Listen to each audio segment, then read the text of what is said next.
So who is this guy we're talking to again? Professor Lethridge. Not only is he the oldest and most experienced teacher in the Athenaeum, he also specializes in divinity. If anyone could shed some new light on your hypothesis, it would be him. But aren't you a divinity specialist too? Technically, yes, but Professor Lethridge and I study very different aspects of the gods. The focus of my research is on the relationship between the gods and the mortal world, the apparent rules that seem to bind them, and the unique bond between a god and their champion. Professor Lethridge focuses more on the nature of the gods and divine magic. Isn't all magic divine? I mean, it all comes from the gods, doesn't it? During the Ascension War, when there were no gods of the sun or of love, fire magic and charm magic stopped working because there were no gods there to provide it. This is very true. All magic is tied to the gods in some way, and without them our world would be entirely mundane.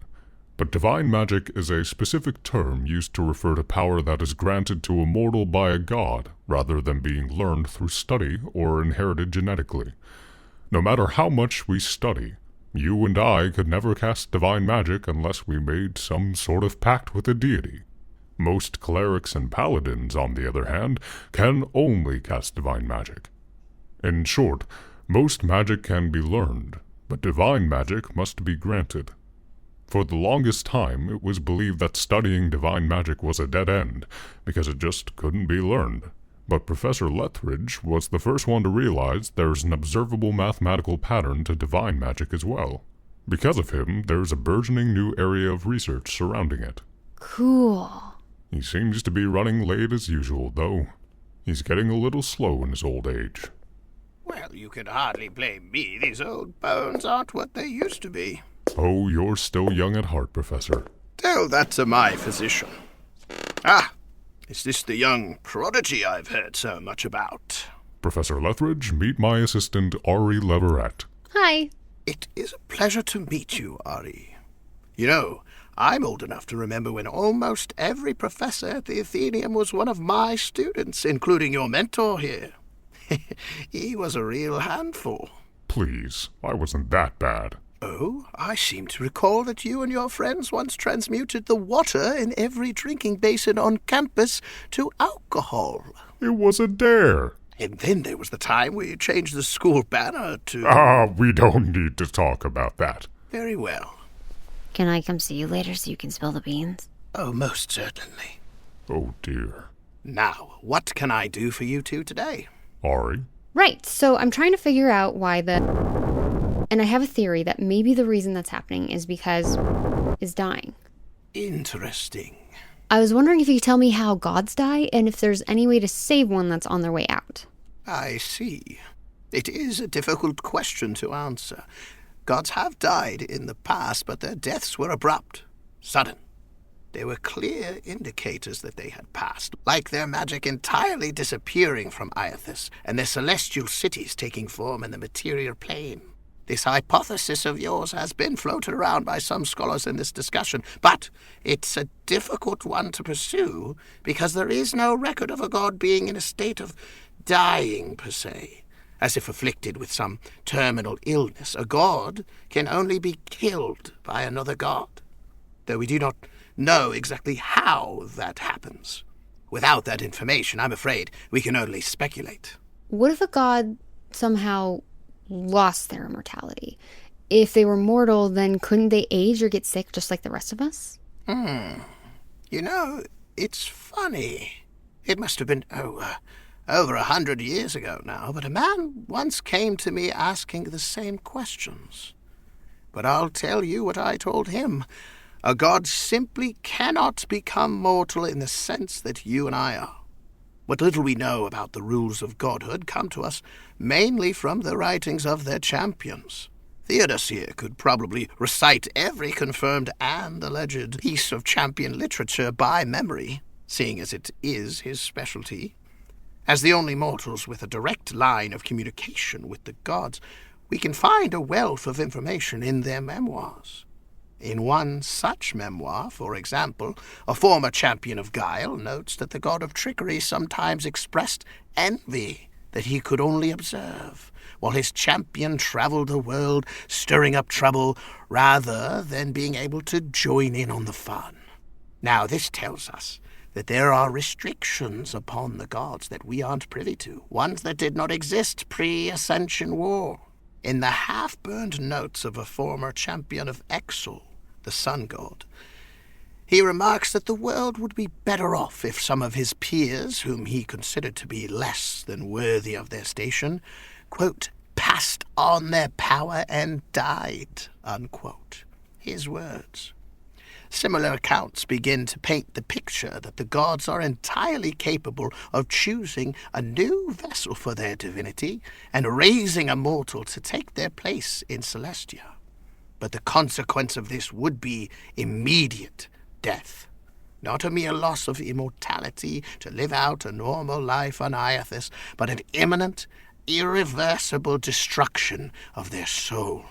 It seems the gods are just as much shackled by their divinity as they are blessed by it. If the gods operate under a set of rules, then who made those rules? A fine question to ask. The corpus of champion literature seems to indicate that Judge, the god of justice, took a sort of leadership position amongst the gods after the Ascension War.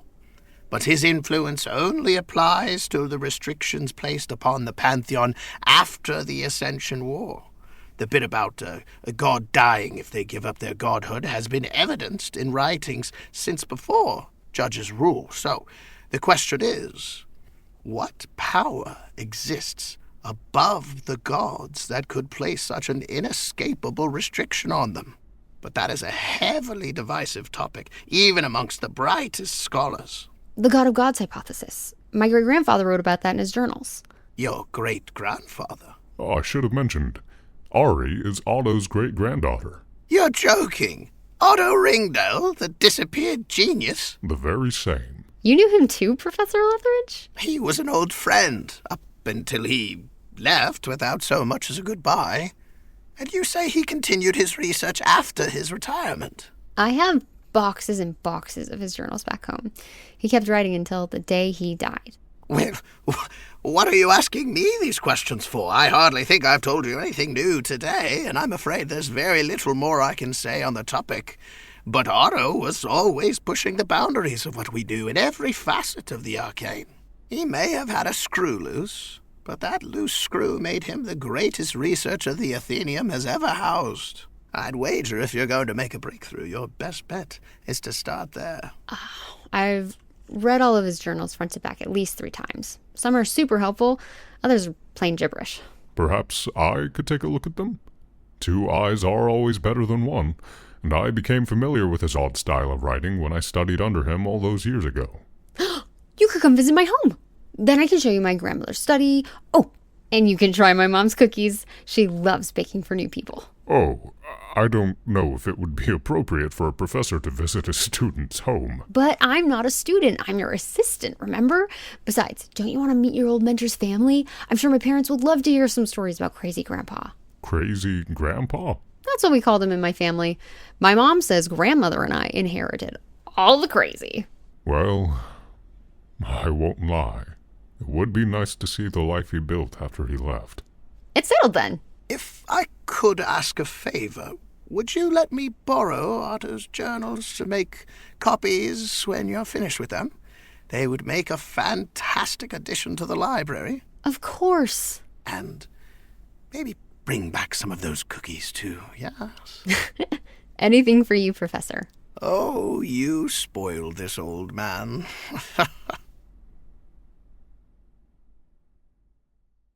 Previously on the Bardic Hearth. But as I said before, I don't believe that Eksol could be the culprit. It was his predecessor who forced the God-Killer in the fires of the sun itself, and he could hypothetically do so again, giving him no reason to steal it from the Shadowfell. Unless he didn't know how the first Eksol did it. Perhaps Eksol needs the existing weapon as a blueprint in order to recreate it.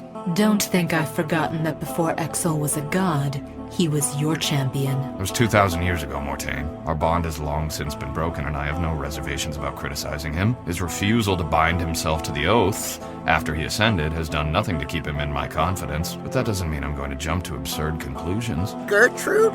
Did your husband sleep with the Queen of Twilight? Be honest now. He is not my husband, but yes, he did. And it was a mess. I keep singing this song thinking it will make me feel closer to you, but it just ends up making you feel even more distant. I hate being without you. I hate this place. What place? Fuck, not now. But she won't let me leave.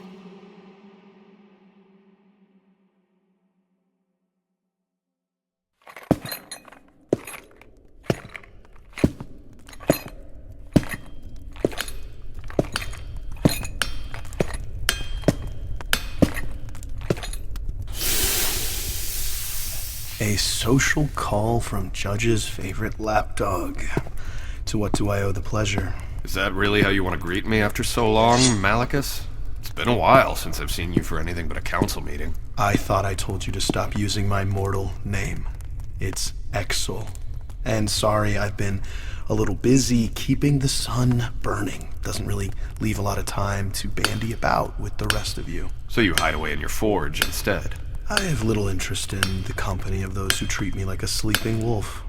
The hammer and the anvil offer much better conversation. We wouldn't have to treat you that way if you just swore the oath. That oath would strip me of my one defense against a pantheon yet to accept me as one of their own. And yet your reluctance to swear it is the one thing holding the others back from embracing you. Until you do so, it'll be hard for them to see you as anything but a toddler with a weapon. I want you to imagine yourself in my place, Belligor. You are a mortal man who has just spent 8 years of his short life on a bloody conquest to ascend to godhood. Thousands fought and died for you, many of them close friends, some of them even family. And when you finally achieve apotheosis and you become the new god of the sun, you are told that your predecessor created a blade capable of killing you. And it's still out there somewhere. Your newfound godhood, everything that you and your loved ones fought and died for, could be stripped away in a moment should another god get their hands on it. But along with this information comes the revelation that you alone have the ability to create another. You alone can make a weapon able to defend against it. And then, the god of justice wants to use his magic to bind you to an oath never to do so, fearing that one day you might turn mad just like your predecessor and begin another ascension war. But even though you're now a god, you're still inexperienced. You are a goldfish in a pool of sharks. So to bind yourself to that oath would be to relinquish your one method of self-defense against the most powerful beings in the universe. Had you been in my place, Belligor, would you have taken that oath? I disagree with your decision, Eksol, but I do understand it. I don't fear you as the others do. If I thought you would be a threat to the Celestial Order, I never would have taken you as my champion all those years ago and helped you ascend. Now it's that same faith in you which brings me here today. Have you received a visit from Mortaine or Judge recently? I have. Did you find it odd? Their questions, their sudden interest in your dealings? I did. Do you know something about it? Someone has stolen the God Killer. Someone has what?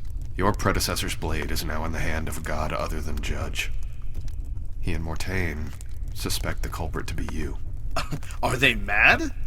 I could make another god killer today if I wished. Why would I steal it? Have you made another one? Do you think I would tell you if I had? You don't need to tell me.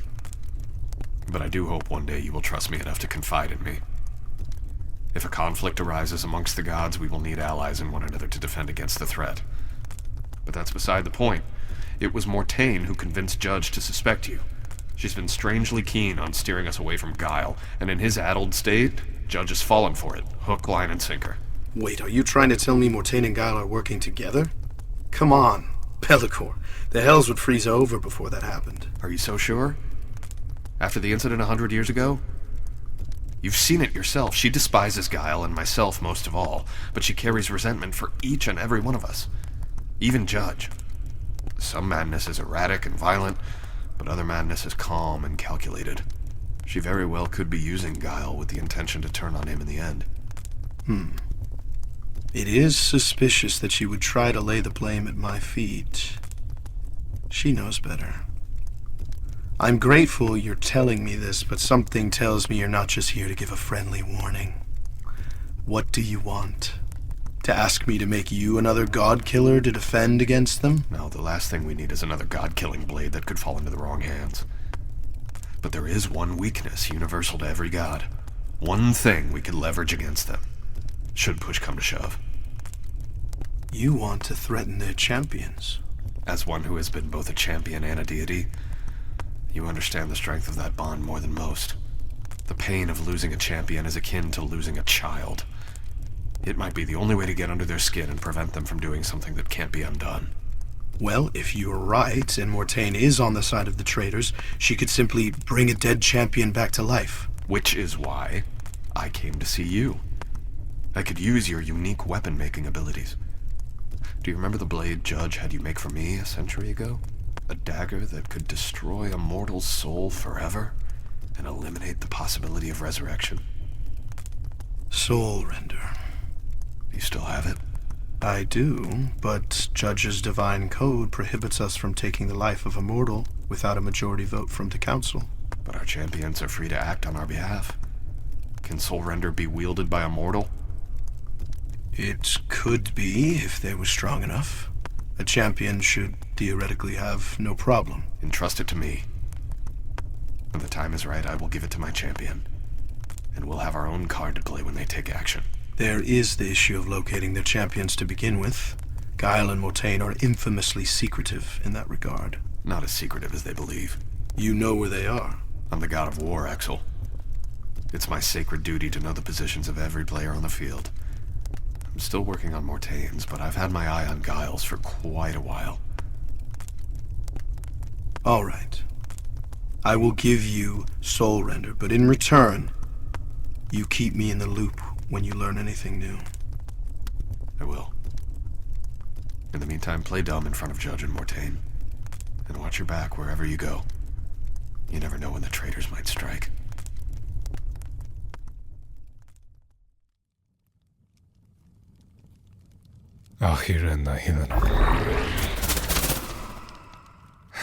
One more time. God damn it. What the fuck is wrong with me? Nice place you got here. Am I interrupting something? No. Come on in. You wouldn't happen to have a well out back, would you?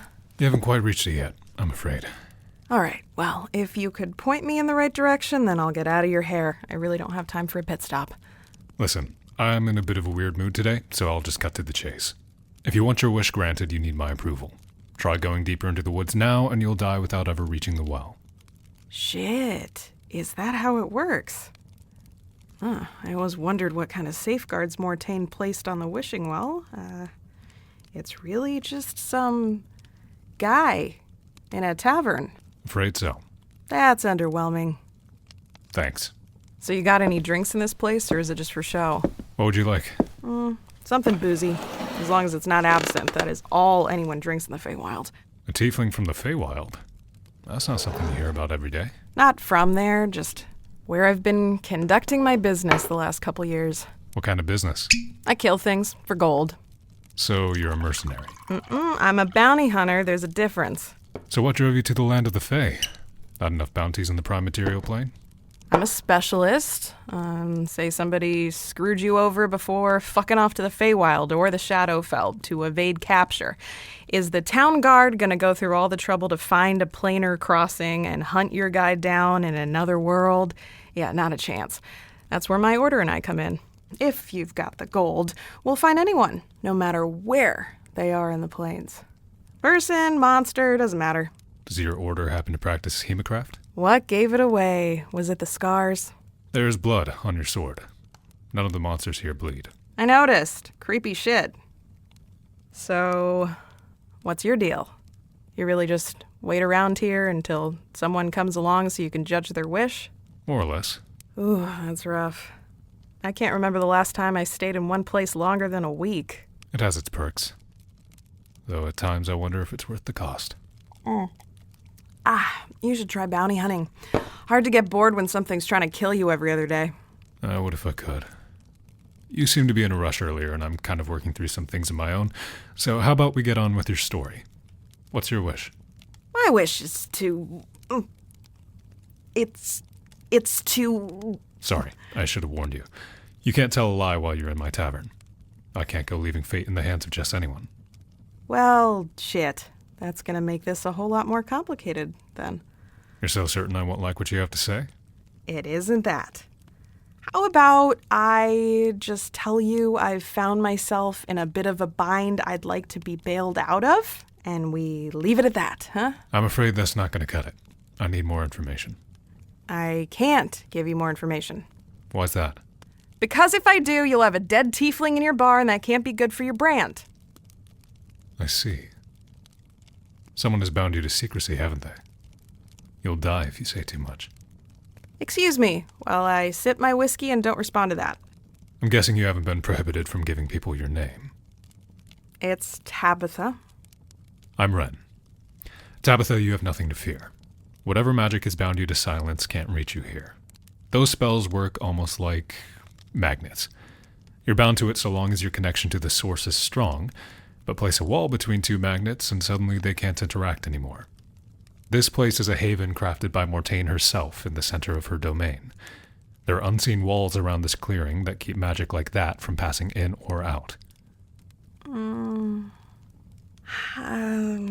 Hypothetically, what if the magic comes from an equivalent power? Like another god? That depends. If the magic was set in place by a god of Celestia, it would be weaker but still present. Something tells me you didn't find yourself in this bind here on this plane. This is the work of one of the fairy queens, isn't it? Hypothetically, I can't answer that question. If that is the case, then you should be safe. I think. You think? I can't be absolutely certain, but Fey magic is weaker in the prime material plane than it is in the Feywild. Even if one of the queens cast the magic, I believe the planar distance combined with the wards on this glade will be enough to protect you. That's not very reassuring. I'm sorry, Tabetha. I can't lead you to the well unless you tell me your story. I'm nearly certain you'll be fine, but I leave it up to you whether or not to take the risk. Can you give me the odds? I'd say you have a 9 in 10 chance of surviving. Fuck it. If I can't fix this, death would be a better alternative anyway. I made a deal with the Queen of Twilight. Oh, thank fuck! What did I tell you? Now, how in the hells did you get yourself into this mess? You might as well put the whole bottle on the counter if I'm going to recount this story.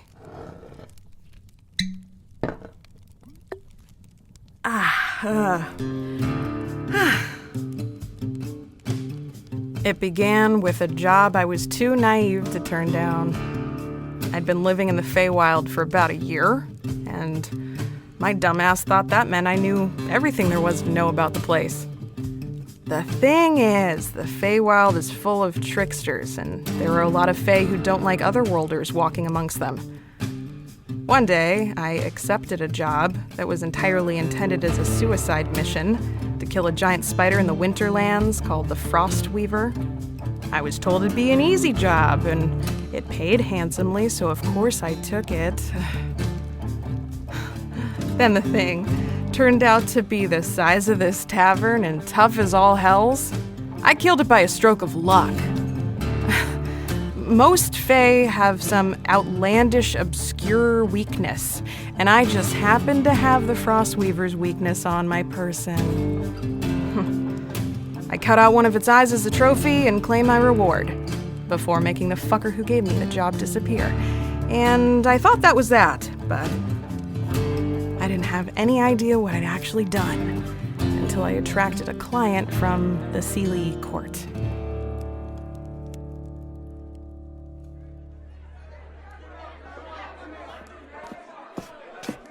Welcome to the Heart of Hag. May I take your order? Not hungry. Just here to meet someone. Unfortunately, you're gonna have to order something if you want to sit here. It's policy. I'll have an absinthe then, please. Oh, I'm so sorry. We're all out of sugar cubes, and a gremlin broke our fountain this morning. Just give me a glass of the green stuff straight. Sure thing. And would you like to try a special today? What's the special? Our in-house purple shroom stew. Aren't those the mushrooms that have a 10% chance of killing you? Yes, but when they don't, they send you on the trip of a lifetime. I'll pass. Alrighty, the absinthe is gonna run you 2 copper, a finger, or a long-cherished memory of childhood innocence. I'll do the copper. Fair enough, can't blame you there. I'll be right back with your drink.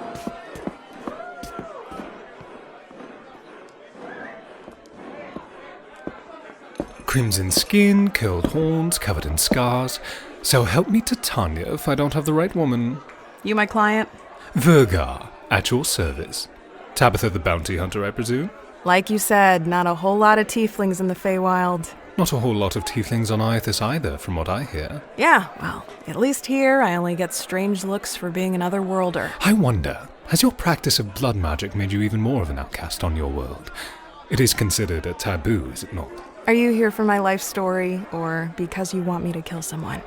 My apologies. I'm simply overcome by my curiosity. You've made quite a name for yourself in the Sealy court. Shit, I have. Oh, yes. When word got out that you'd killed the Frostweaver, you were the talk of every ball and soiree the Sealy side of No Man's Land. Fuck. Don't you worry. The news hasn't yet left the inner circles of Our Lady Titania. I don't think. But to kill such a powerful creature on one's own is an astounding feat for a mortal being to achieve, Miss Tabetha. You should be proud. So long as you don't set your sights on our kind, that is. We're the good ones, you know. I just got lucky. Luck or no, your reputation has turned a number of heads, all of whom have quite a bit of gold to spare.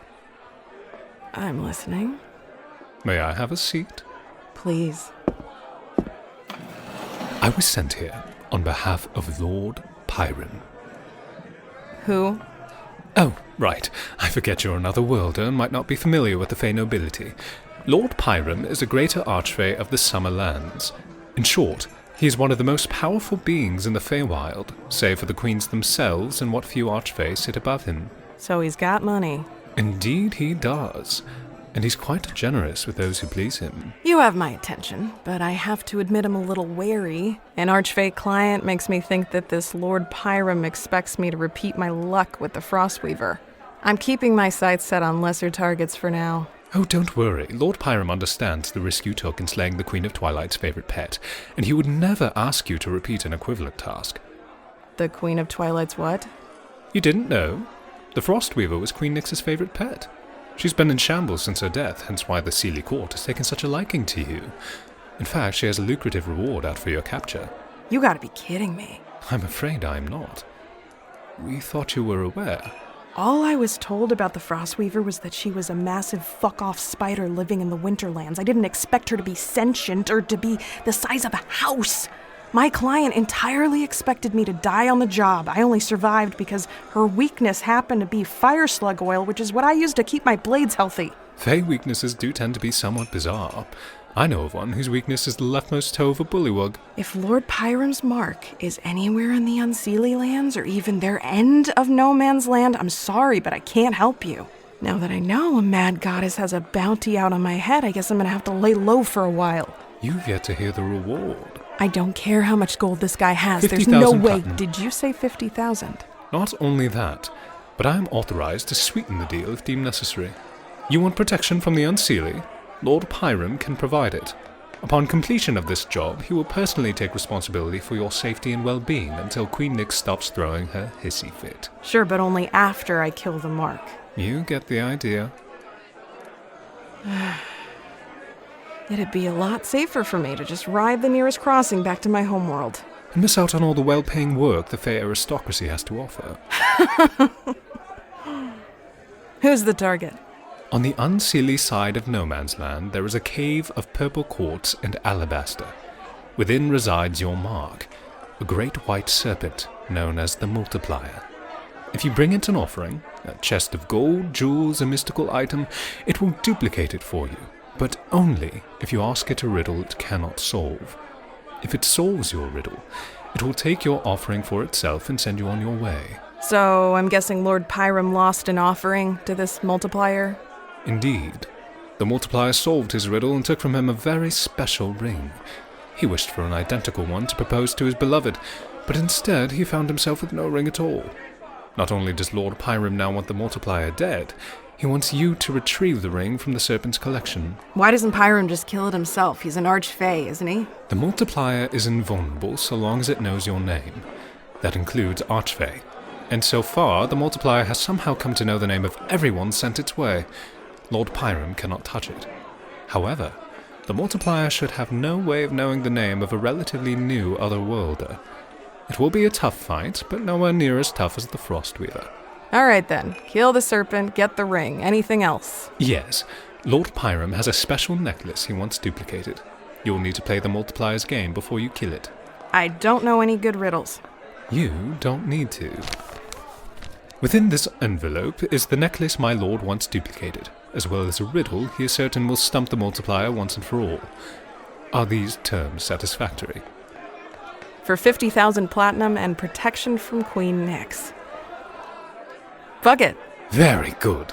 I will give you a map to the multiplier's cave, but remember your instructions and heed my warning.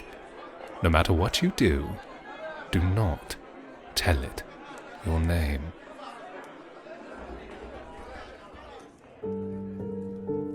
Maybe you know this, but the Feywild is split into 3 sections.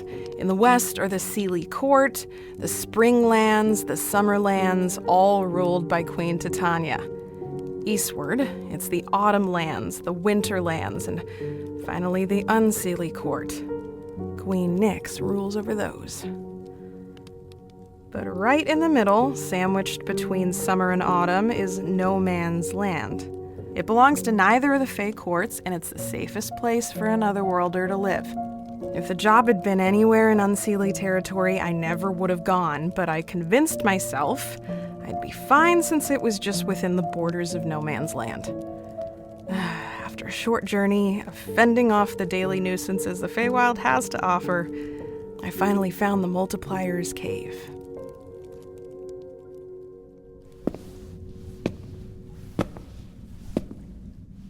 Hello?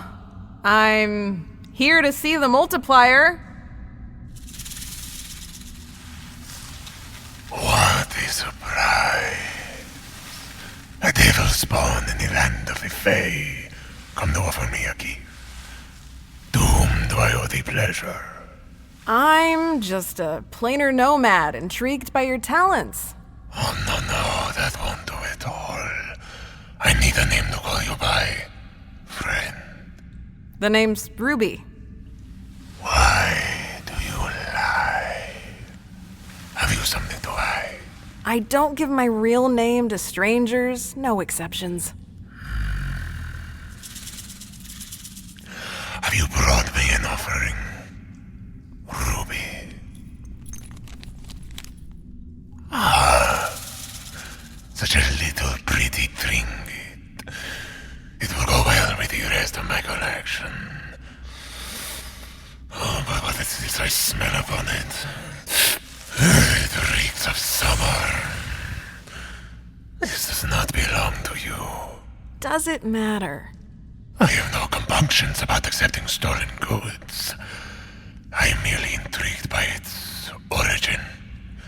This belongs to Lord Pyram of the Sealy Court, does it not? I have a ring in my possession which carries the same stench. I might have stolen it from him. No, that's not it. He sent you to kill me, hasn't he? So distraught over the loss of his ring that he would enlist the services of an otherworlder. You've got it all wrong. I'm just here to make a deal. Oh, don't be so guarded, nameless one. With or without your name, I fear nothing from you. I will entertain your ruse for a time. All right, fine. It was a lie. I know. the Lord provide a riddle for me? His first one was frankly underwhelming. Something about horses and a hill. When you have 3 of me, you have 3. 2 of me, you have 2. 1 of me, you have none. What am I? Can you repeat it?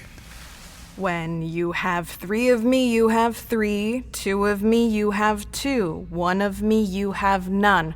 What am I? Tell me, what is your world like, Devil Spawn? I've never been to Isis before. Aren't you gonna answer the riddle? In time. But I so rarely have the chance to converse with an interplanar traveler. It's alright, I guess. Not nearly as colorful as the Feywild. Infinitely more colorful than the Shadowfell. Do you go back home often? My job never lets me stay in one place for long. And how do you manage to so easily travel between worlds? What are we, on a date? Just answer the riddle. Humor the Sod Fey in its final moments, will you? When you finish your training in my order, you get something called a crossing compass. It points you to the nearest Fey, shadow, or material crossing. I use those as my highways. Can we get back to the riddle? The answer is a choice. Now, how do you go about tracking your prey? My prey? You are a bounty hunter, are you not? I never told you that. You didn't need to. Your reputation precedes you, Tabetha. Ah, fuck. I expected the Frostweaver's murderer to be a little more... well... a little more... No use in running, fiendish one. Please. I can't imagine Lord Byram didn't warn you of my unique invulnerability. The less you struggle, the easier this will be. One night, and you'll be sound asleep. Let me go, and I promise I'll bring you something more valuable than anything in your collection, I swear it. There is nothing you can offer me that is greater than the bounty on your head. Oh, don't worry. The Queen wants you alive. On second thought, worry.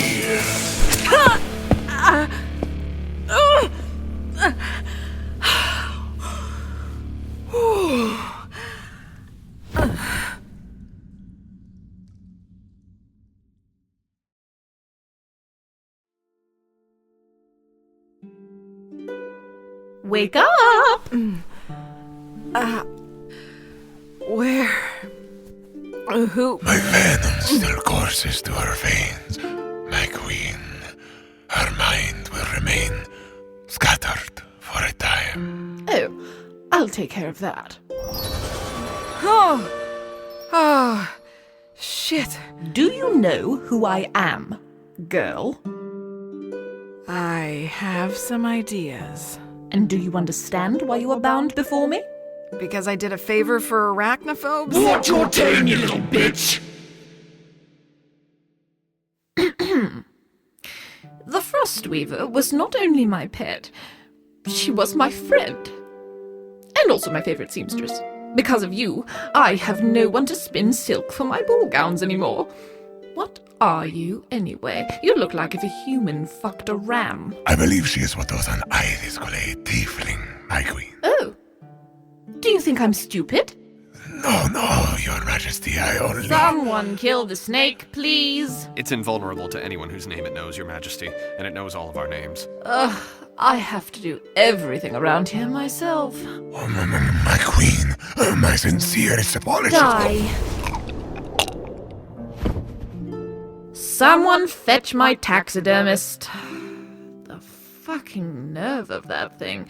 Of course I know what a tiefling is. It was the favored form of my beloved. Guile. May you rot in a pit. What was I doing just now, Bard? You were about to determine the murderer's punishment, my queen. That's right. Oh, but I do love a good murder. even if the victim was someone I liked. Oh, I'm torn. Would it help if I promised not to do it again? Did I tell you to speak? One more word out of you, and I'll have you put in the bone press. Do you know what a bone press is? I'll give you a hint. It presses your bones. Could I humbly offer a suggestion, Your Majesty? Only if I like it. In situations such as this, Queen Titania is widely known to be merciful and gentle with her sentencing. You have some gall bringing up my bitch of a sister, Bard. I only do so to bring attention to an opportunity to display your superiority over the lesser queen.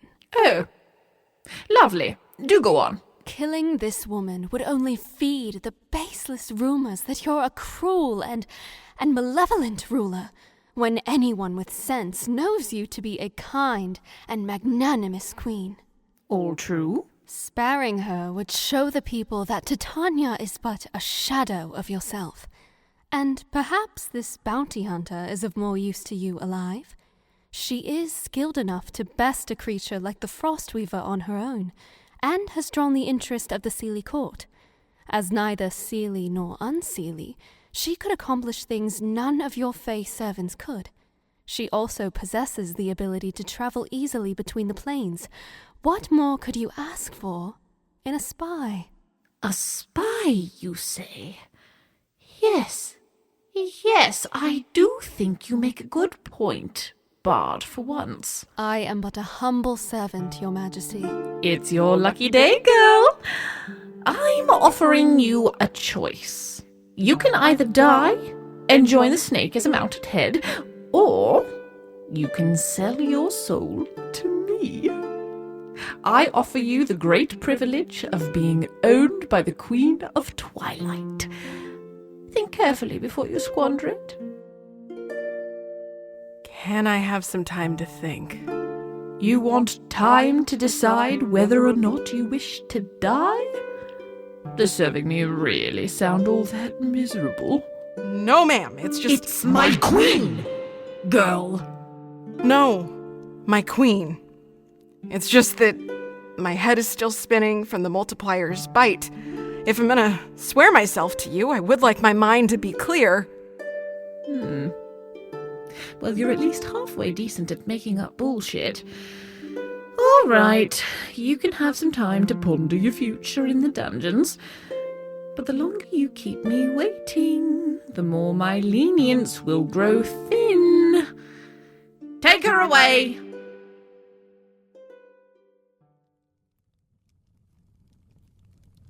I was either unconscious for days, or the Multiplier had some way to move quick as all hells, because I woke up halfway across the Feywild in the Unseelie court. Nyx lived up to her reputation for instability. I knew that if I tested her even a little, I was a goner. The words of her court bard were probably the only thing that saved my hide. But instead of finding freedom, I found myself in a dungeon cell contemplating the Queen's one-sided offer. I've always prided myself on my independence. I couldn't imagine belonging to another person, but I couldn't imagine dying either, so it seemed to me I only had one option: try and break out of the most secure prison in the Feywild.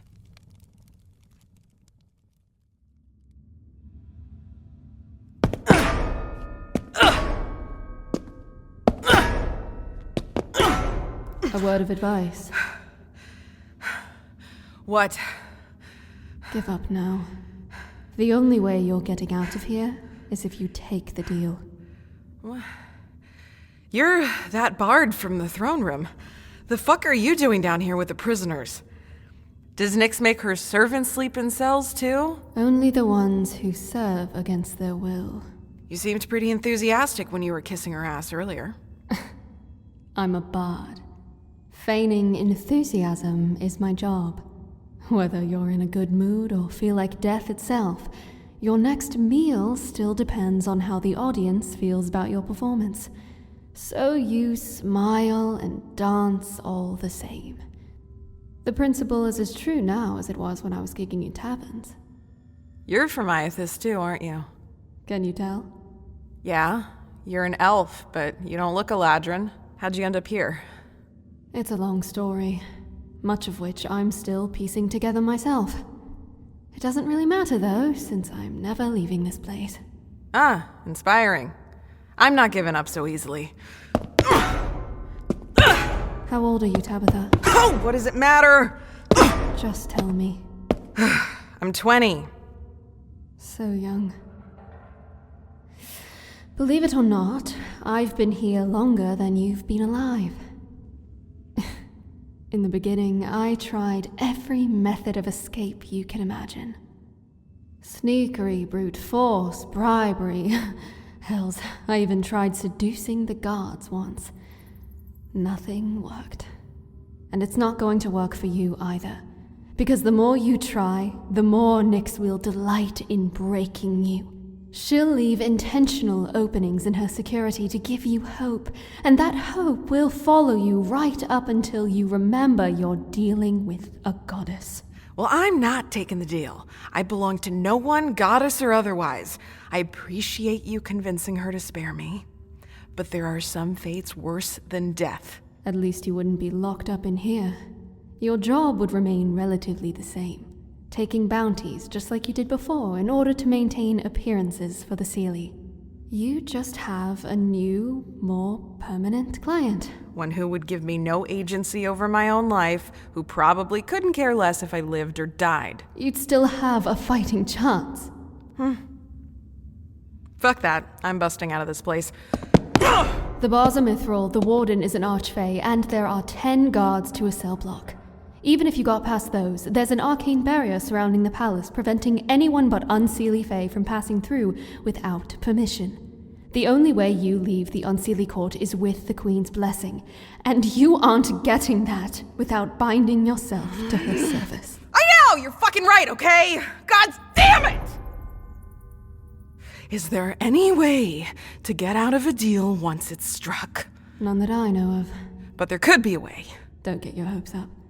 It's hard enough to wriggle out of a deal with a hag or some other fae. Do you really think it'd be any easier with a fairy queen? Doesn't need to be easy, it just needs to be possible. If believing that will convince you to take the deal, then sure. It's possible. What about the wishing well? The what? You know, the wishing well in the Manglewood. I have no idea what you're talking about. Gods above, how long have you been in here? Too long. It's an urban legend back on Iathis. They say Mortaine has a well in her forest that can grant any wish. She does she? Good for her. No, if I took the deal, then maybe the wishing well could reverse it. I've heard stories of it doing crazier things. I'd say it's worth a shot. But if you manage to pull it off, I'd recommend never coming back to the Feywild. Nyx wouldn't be very happy to learn someone broke their oath to her. Way ahead of you. Hands behind your back, bounty hunter. The Queen wants to see you.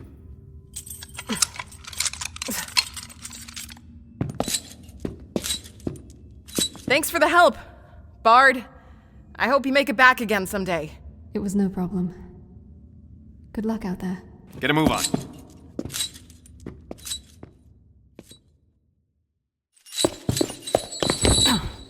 Welcome back! I decided I'd given you enough time. You shouldn't need so long to realize what a generous offer you've been given. So, what will it be? Death or servitude? In exchange for my life, I will swear allegiance to the Queen of Twilight. Good girl. Brand! The conditions of the contract are thus. You will not tell another soul about your allegiance to me. You will obey my every command. You will not harm an Unseelie Fae unless I give you permission. The moment you attempt to break one of these rules, the brand I am about to mark you with will know it, and it will kill you. Instantly. From this moment forward, you will belong to me. Do you accept these terms? Yes. Excellent. Bare your hip. The mark must be easily hidden.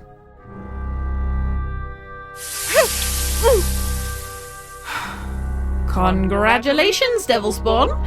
You are now a member of the Unseelie Court. You better hope you don't disappoint me. Your first task is to ingratiate yourself with the Seelie Court. Take their bounties, deliver them results, become indispensable. Should the Seelie send you after one of mine, I will command them to surrender their lives to you, so long as I'm not too fond of them. Should you learn of any schemes against me and my lands, you will report them to me immediately. The brand allows for basic communication, and I expect to hear from you frequently. Am I understood? Yes, my queen. As far as anyone else knows, you are still Tabetha the Bounty Hunter. But never forget, girl, you are, and forever will be, mine.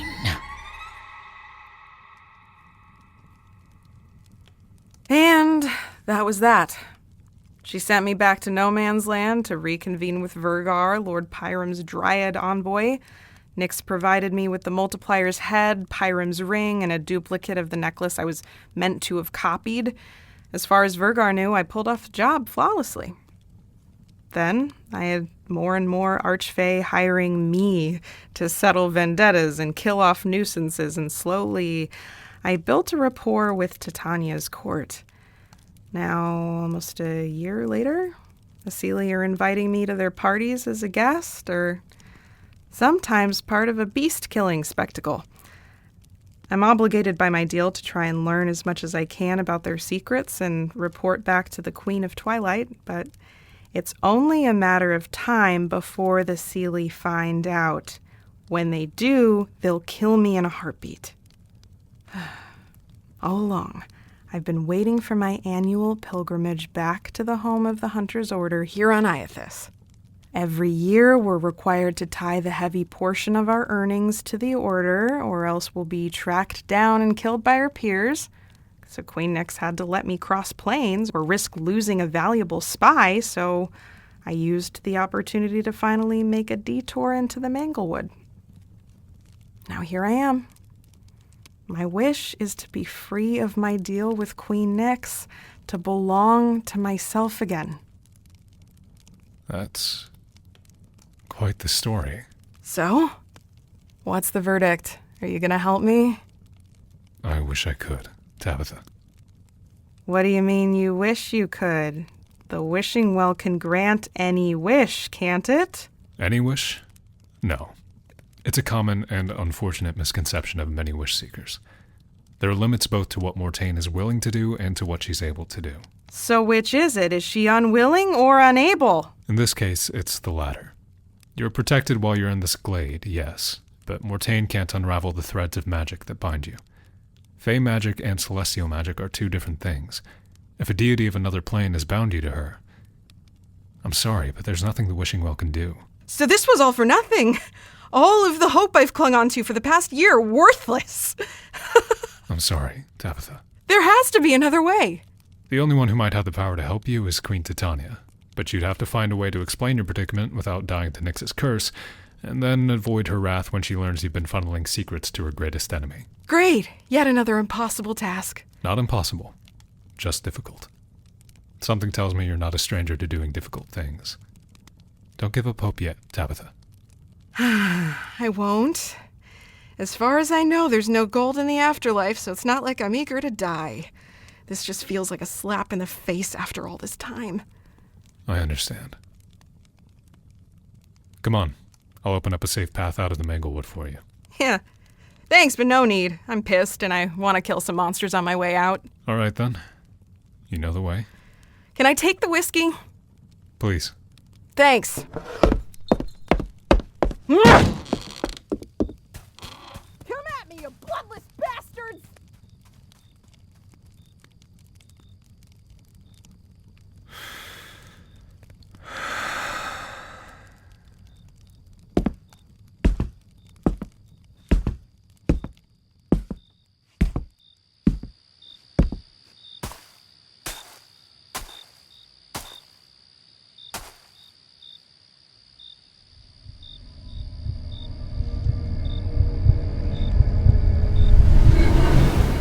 I only caught the tail end of that one.